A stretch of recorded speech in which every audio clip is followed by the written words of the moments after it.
Hey everybody, Casey here.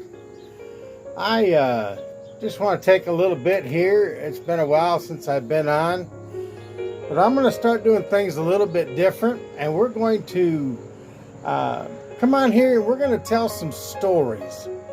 I've had a request from several people to tell stories about things that's happened to me in my life and my truck driving career and stuff like that. And so that's what I want to do today. I want to tell a story. I've got lots and lots of stories of things that's happened throughout my life, and I think you'll find it very interesting. Some of the stuff that's happened. These videos are going to be kind of short, but I think you're going to enjoy them. So let's get into this story today. This happened, I wasn't driving a truck, but it happened back in about 1984. Yeah, about 1984. I was working security in a resort park, and it was a lot of fun. It was up in Michigan, and the place was packed. It was a real busy weekend.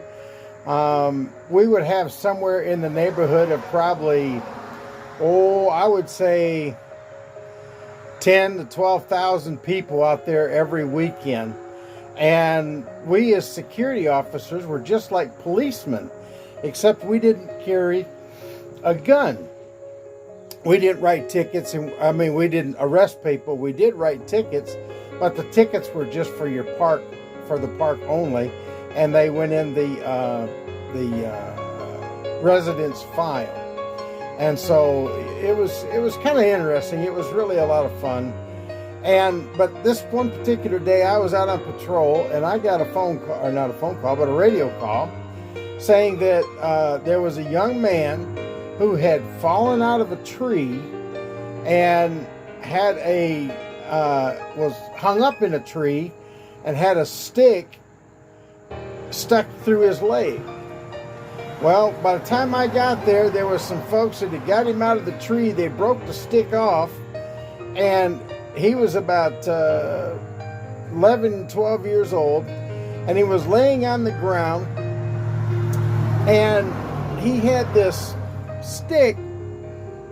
I guess it was probably about 12 inches long, 10, 12 inches long, and about 1.5 inches in diameter, with a little V-notch like that on one end.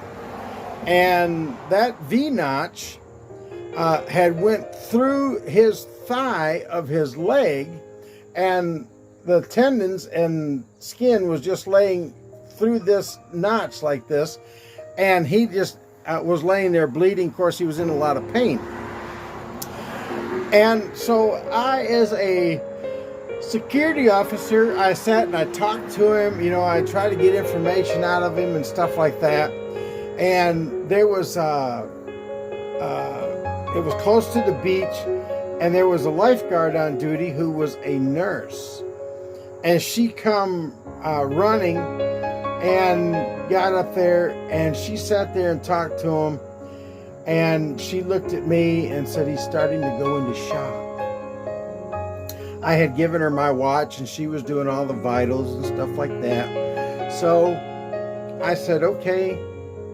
I knew if somebody's going into shock, you want to talk to them and get their mind off of things. The whole time we had called an ambulance and so on and so forth. And I got the crowd back, and I'm sitting down there beside him, and I'm talking to him. And I started asking him about school and this and that.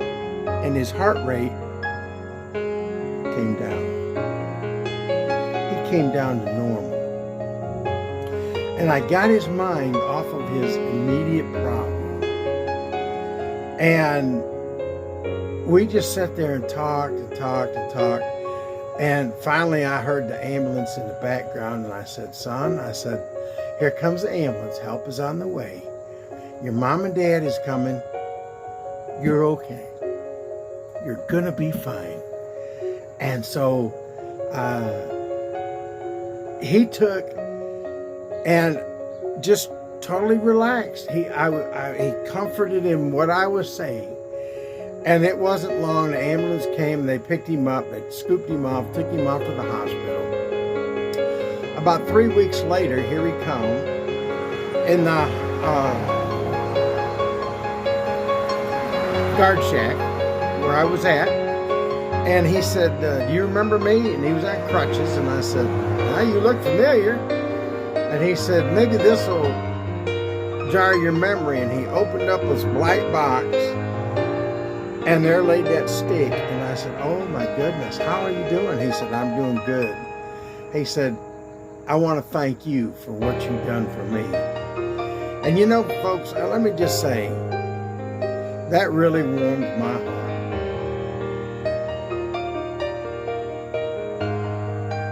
We never know how important we're going to be to somebody along our path, whether it be our job or whatever we're doing. We just always have to be ready and willing to step up the game. And it was very intense during that time. And, you know, all this happened in probably 30 minutes time. But when it was all over with, we have to decompress.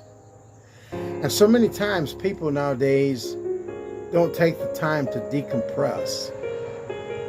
And then they end up themselves in trouble. And we can't get that far. So what I'm trying to say is get you a cup of coffee.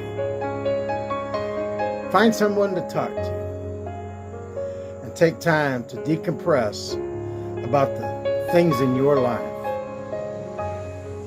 And work out solutions. Until next time. Casey here. Have a blessed day. God bless you.